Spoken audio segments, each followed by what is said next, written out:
So thank you very much, Ivana, for this clear introduction of the history of co-organic and our position in the Horizon Europe. I invite now Nicolas for a concrete example of the partnership agroecology and how it works and how it's going to be and what are the next steps for it. Thank you very much for coming, and the floor is yours. Thank you, Astrid. Thank you, Ivana, Leva. Good morning, everybody, and thank you for the invitation and the opportunity to present to you our partnership, which is still in preparation. We have not officially started yet. Should I go there to move the slides? But there are many, so it's going to be a big spot for you. Okay, you have to. Okay, and I'm also one of the co-chairs of the strategic working group under SCAR on agroecology, which prepared the basis for this partnership. Yes, thank you. Yes, you can go to the next slide. So, in a nutshell, we are a large-scale European research and innovation endeavor. As you can see, we want to support an agricultural sector that will meet the targets and the challenges. And agroecology recognized as a promising approach. There are these new instruments we want also to use, the living labs, make use also of research infrastructures. You can see here we write 70 partners. It's a little bit more complicated than that because there are cases where we have associated partners, we have cases where we have affiliated entities, but just keep in mind it's a broad consortium. You have here the links, so you will have the slides. I assume the links to the two documents which I'm going to present shortly to you, which have been developed by the Strategic Working Group on Agroecology.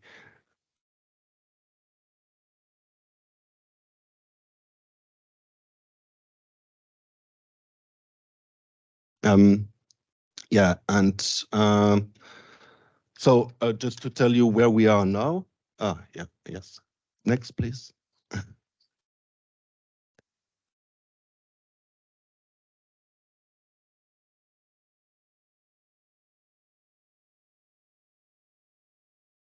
Okay. Yes. Thank you. So it's well, the origins of that partnership, it was quite some years ago in 2020 when the Commission put, so to say, the idea of this partnership on the table. Next, please.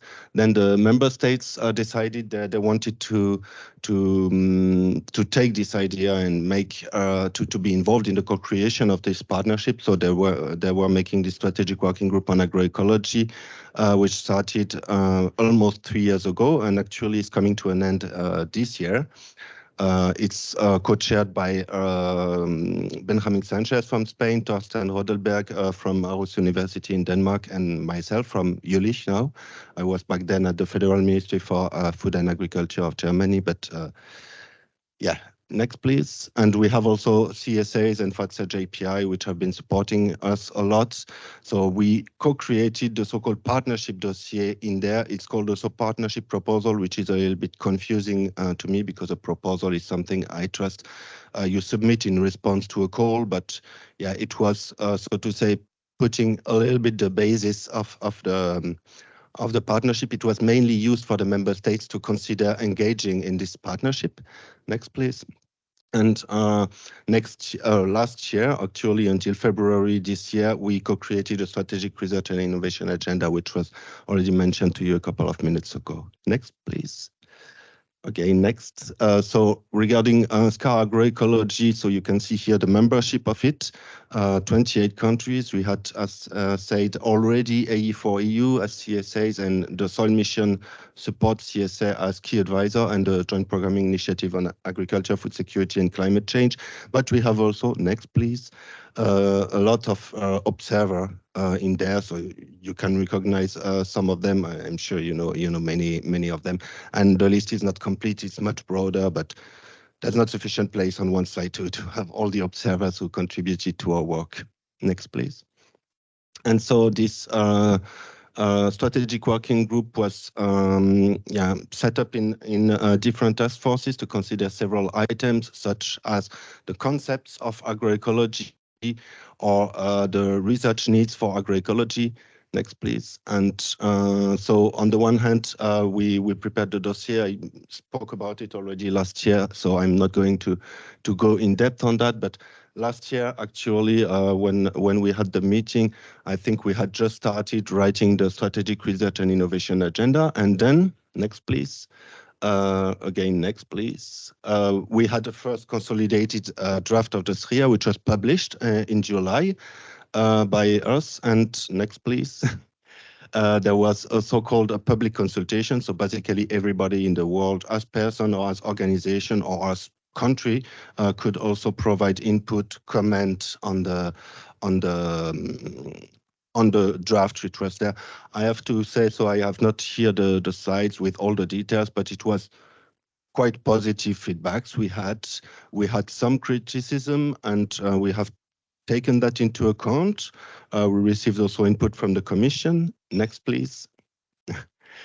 And so we revised then the strategic research and innovation agenda and presented it then in November to all the people who had answered to the consultation, to present them, and that we took into account their comments. In some cases, you receive also contrary feedback, so you have to find out how to deal with that. But then in the end, in November, so we presented this almost final draft, which was again revised.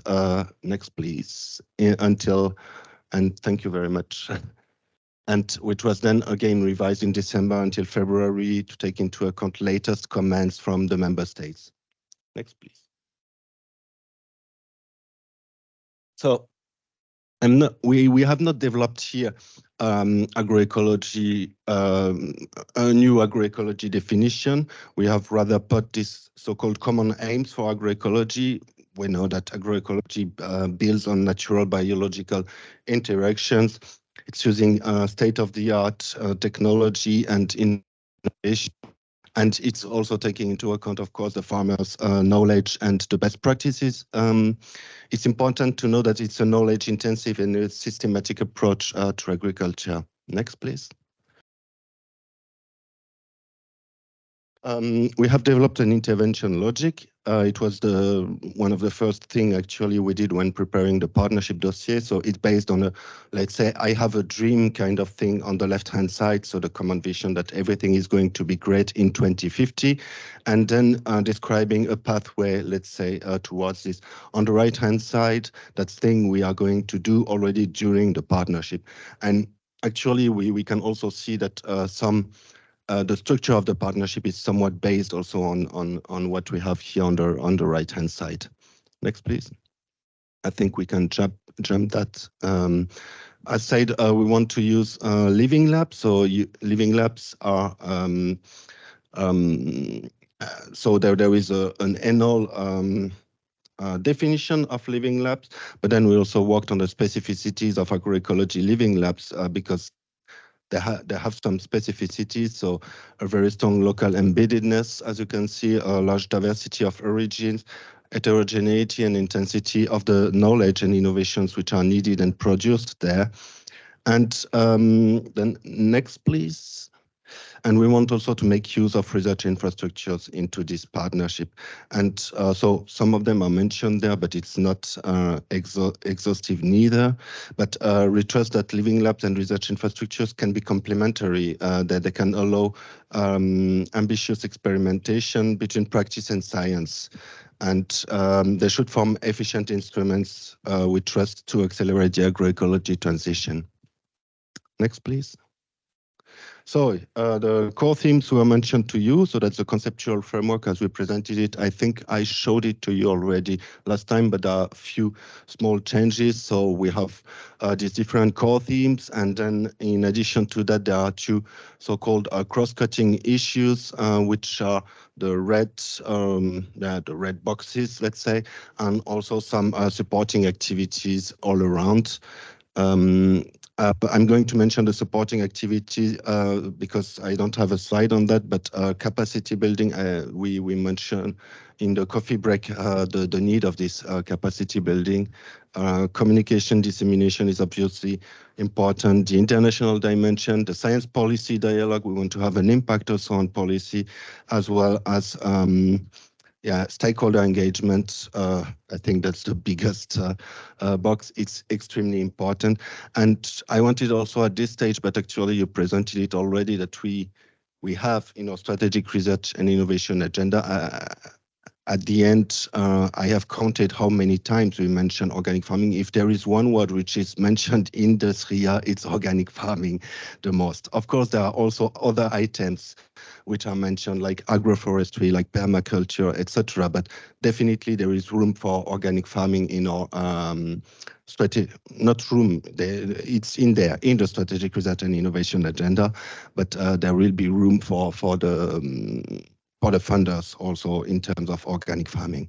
Next, please. So going through the core themes quickly. The first one on redesigning agroecosystem, so you can see supporting change of practice. For example, also regarding landscape agroecology and territorial planning in there, we said that this may very well include the upscaling of the best organic farming practices in there. We want also to develop decision support tools for agroecology farmers and analyze the social aspects. Next, please. The number 2 is redesigning agroecology value chain. I'm not going to read the entire slide to you, but we also trust that in terms of agroecology value chain, the experience gathered by the organic sector in promoting alternative food systems, food networks, and new businesses could be also very helpful for agroecology in this regard. So that's what was mentioned in the slide presented by Ivana. We trust there can be a win-win situation in terms of we recognize that organic farmers belong to the pioneers, are pioneers in applying agroecological practices in Europe, and we trust that we can also maybe help them in terms of going much more a step more towards sustainability via agroecology. Next, please. So we want also, as told, to work on agroecology living labs and research infrastructures as instrument for the transition. There are different aspects here in there to perform research on, for example, identifying indicators for the technological innovations. Next, please. The core theme 4 on enablers of agroecology transition. And there it's, for example, about testing, identifying and testing appropriate incentives for agroecology, for farmers to engage into agroecology, or enhancing the coherence between the different policies that are not always entirely coherent. And we trust that here and there also, in terms of upscaling, best practices from the agroecology sector could be something to learn from. Next, please. So there are 2 cross-cutting issues. We will also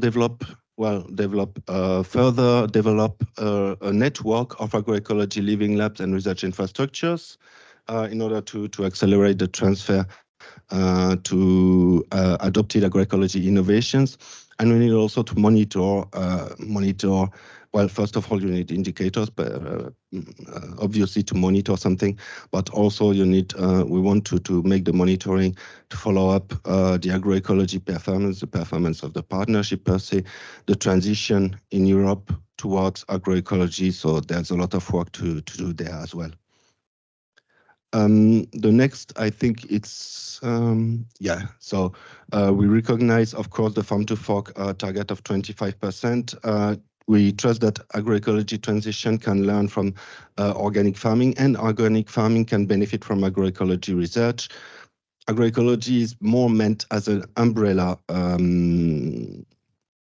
term, let's say, wording, but the principles of agroecology should be valid for both organic and other farmers. And I saw also in one of your previous slides about reconnecting, I think it was from Live, connecting organic and non-organic farmers in the living lab you presented. And we recognize that organic farming has particular challenges and specific needs. But it's also in this partnership about strengthening the coordination between among the European research funders supporting agroecology and organic research. So next slide, please. And one more, please. Going directly into the partnership. So the preparation of the partnership, it happened mainly starting in April 2022. We started building the consortium by asking all the countries who were interested, who in the country is interested to join actually. So we invited actually basically all members of the strategic working group, but also in addition, all countries who communicated their wish to join to the Commission in April last year. Next slide, please. I'm not going to tell you all the meetings, all the details of meetings we had over the fall and winter, so there were plenty, but the call was opened by the Commission for submitting a proposal for the partnership in December. Next, please. And we submitted, obviously, of course, our proposal here, as I wouldn't be here today. We submitted it in April, and we received a positive evaluation of 12.5 in the end of July. Next, please. And probably, so we should start the partnership. So we are right now in the so-called grant agreement preparation, and we probably, hopefully, will start in January. Next, please. Again. That's an overview of the partnership, the members, so the countries. I said, yeah, actually, I would say we are more 30 funders. I don't have the figure exact because in some cases, some funders have two roles. So this partnership should last up to 10 years in the end. We have 8 work packages, which I'm going to show to you. It's important also to know it's a co-funded partnership, so only 50% funding rate by the Commission of all our costs. Next, please. We will make co-funded calls like you had in the ERANET co-fund, for example. And so all the research funders join together and we launch co-funded call for transnational research project, which are in the remit of the SRIA. I cannot tell you now the scope of the calls because it's confidential as long as it's not published. But I mean, it's in the scope of the strategic research and innovation agenda. Next, please. I think I will jump that, but you can see the calls. It's 2/3 approximately of the budget here. So it's going to be still not only an ERANET. It's not only an ERANET. It's much more than that, but there will be some money to fund research projects. Next, please. So I'm going through the work packages very quickly, except for 1 or 2, but coordination, it doesn't interest you, I think. So we jump. That's what I coordinate, but science policy is very important. We want to have an impact on science, on policy via science, and we want also to look for long-term sustainability, for example, of the living labs. What happens at the end? Is there a possibility by policy having impact on policy to find, or even also in terms of research policy, how can we adapt better maybe the research policy to the specific needs of agriculture and of agroecology? We recognize that there are some difficulties sometimes. Next, please. Communication is extremely important, dissemination, exploitation. I will mention the task 3.6, which I find particularly interesting. It's we will have some so-called agroecology champions, which will be funded every year to travel and to disseminate information on the partnership, I would say all around the world, but this should be evaluated, of course, but also to gain knowledge, maybe from the field, for example, from other farmers or other agroecology farmers. It's an interesting task. Yeah, please, next. This I jump. That's SRIA and annual work plan. It's a technical administrative thing. Data and monitoring for agroecology transition, and mentioned it in the cross-cutting issues, very important. So we want to monitor the research projects. We want to monitor the partnership performance and also the transition of towards agroecology in Europe. Next, please. And next, because that's just the task. Yeah, please. Next. Just to remind you, so the co-funded calls, which I mentioned, we plan to launch one each year. So it's going to be co-funded. The member states, the research funders join together. Each member state puts money on the table, let's say. The Commission gives additional money for this to top up, let's say, the budget in there. And so it's going to be published in our agroecology website, which we do not have yet because we have not yet started. But once we have one, it shall be disseminated broadly. And it's going to be a variable called geometry. So to say that is that each funder will have its own internal rules. In the end, it's going to be a contract between, let's say in Germany, the Ministry for Food and Agriculture and a German researcher, like in the Aranet co-fund, you had that. Therefore, each funder, if a funder has to put an eligibility rule like I cannot fund companies, so they cannot fund company, and it's going to be an eligibility rule. Or what I have to mention here, if a funder tells us he can fund only organic farming, or he has a pot just to fund organic farming, this will be the rule. And I said, I trust that there will be some organic research consortia in this course. Next, please. Very quickly, because 20 minutes already, expanding the capacities of living labs and research infrastructure. So here we want in particular, to support the setting up of new living labs, research infrastructures for agroecology, and there are also to give them the tools how to create new ones, for example, or make them sustainable. And last but not least, I mentioned also, next slide, please.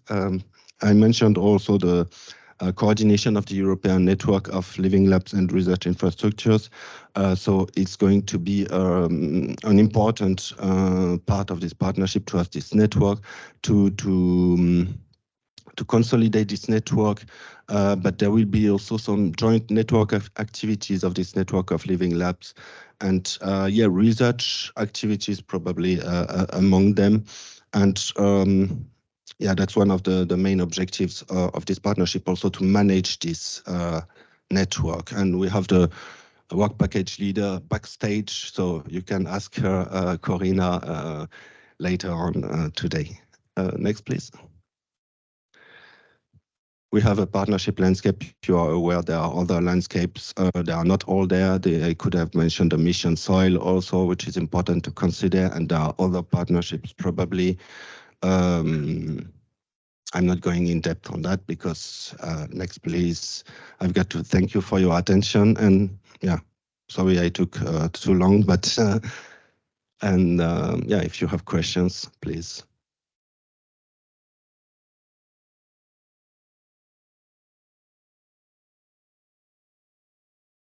Thank you very much, Nicolas, for this presentation. So yes, we have a bit of time, a short 15 minutes time for question from for the two presentations, so from Ivana and Nicolas.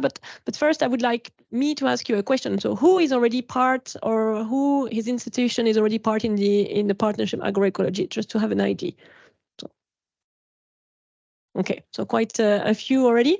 So yeah, I guess now the floor is yours. And do you have any question for Nicolas or Ivana? I see one here. Hello, my question is for Nicolas, and my name is Nick Lampkin. I'm from the Thun Institute and especially involved with organic farming. I think I'm feeling my age because I've been involved in organic research for 40 years, and I'm close to retirement. But I see a lot of the descriptive terms used for agroecology are identical to organic farming. I actually studied a course with Miguel Altieri back in 1986. So my engagement goes back with agroecology that long as well. And the problem I have is that there seems to me a lot of parallel development or initiatives with what has happened in organic farming, also on policy. And I just wonder to what extent we're reinventing the wheel, or we have an opportunity to build what has already been built within the European institutions. So when we talk about policies to enable agroecology to happen, we already have since the last 30 years, in a very intensive European organic farming policy framework.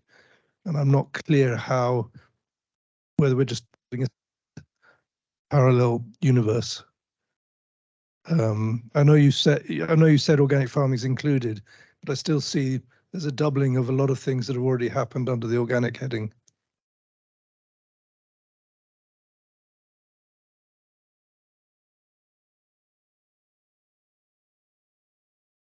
I don't think that what happened until now has been sufficient because we have not reached the targets yet.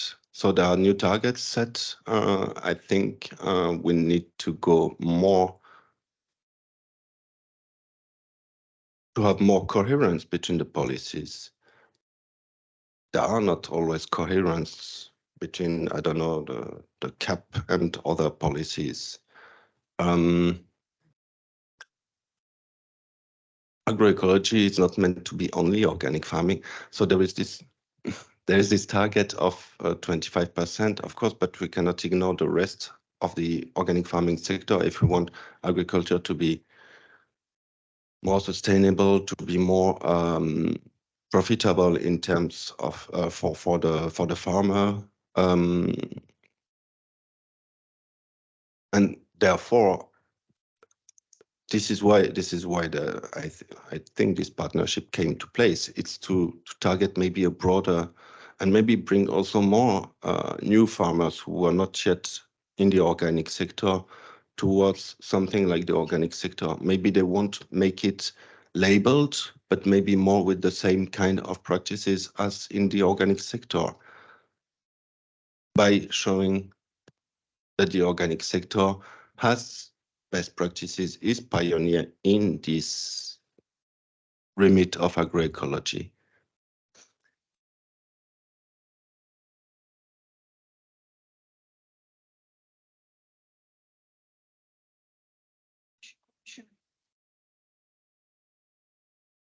Partnership, it comes also from their vision how the CAP should be moving in future.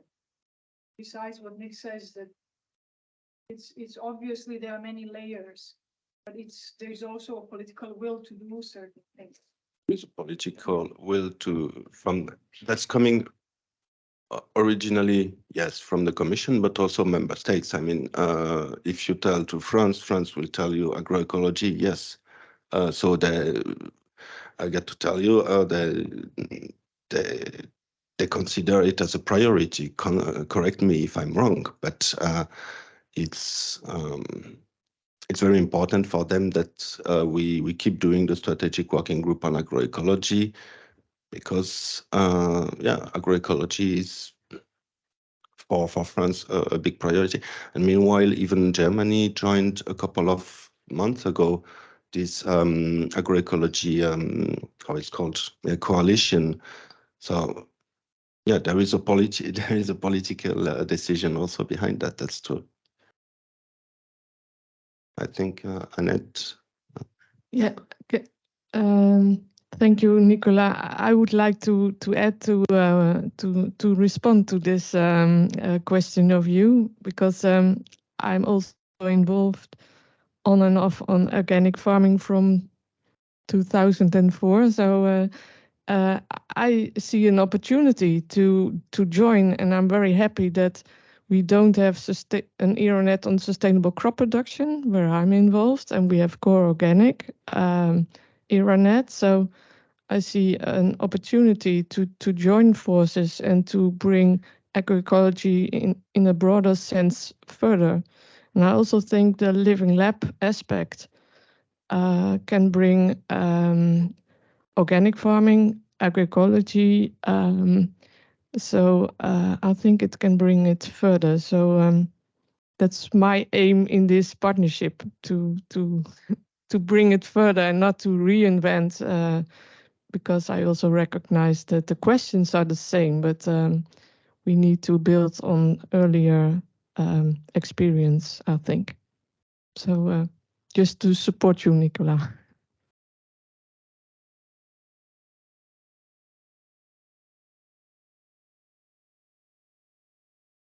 Yes, I'm Marleen Delanois from Flanders Department of Agriculture. You have explained there will be several calls. There is co-funded also. So every year there will be a call. Will each call also be co-funded for the 7 years? Normally, yes.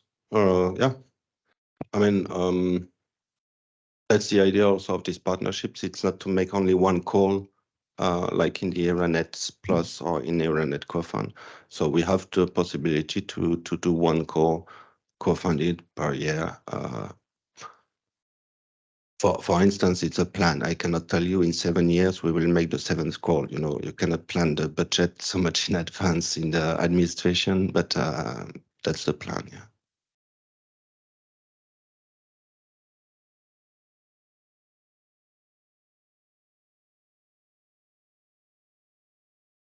Thank you. Following Nick's question regarding, let's say, the legacy of organic agriculture regarding the future development of agroecology. What happened in France is that we had a minister for 5 years, which is not something very common at this stage of our history. And he really pushed the idea. And his argument was to say that organic agriculture was created, let's say, against the development of an industrial model. And what he suggested is that agroecology would be a pledge for looking forward. And however, he was still maintaining the idea that organic agriculture is an important part of the agroecology program, which was developed in France between 2012 and 2017. No, 10 and 15, sorry. And but it was embedded, I would say, within the agroecology program, Let's Produce Differently, which was the name of the program. Things have been changing quite a bit during the past years due to the number of ministers we had and changes in government and so on. So to me, the space which is created within this partnership is really strengthening the ability we have at European level to create momentum and to have a future for many years. 7 years, I understood 7 to 10 years, which is not very common in public policies. But to me, that's really an opportunity and a window which is widely opened and which should also create, which will also create a space for organic agriculture, food and farming. And as Nicolas said, so I just wanted to support the idea that agroecology and organic had different histories and pathways until the 80s last century, but there is now kind of convergence and hopefully helping one each other, but with their own dynamics, I would say. Thank you. Thank you very much. Bram, you had a question, and then we take the last one. We will have a coffee break. So I will just take these 2 last questions, and then for the one who wants to discuss, we will let the coffee break the room to discuss. So Bram, yes, please present yourself when you ask a question. Sorry. So I'm Bram Moeskops, director at Feeble Europe. I have a very practical, short question. So when can we expect the first external call?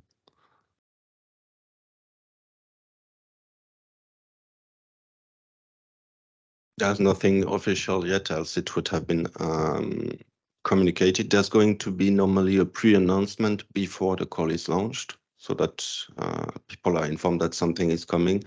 It's not ready yet. Normally, it should be early as possible in the start of after the start of the partnership, but depends on the start of the partnership. And I told you one date, but it depends on the difficult preparation of the grant agreement we currently have to do with 70 partners. So.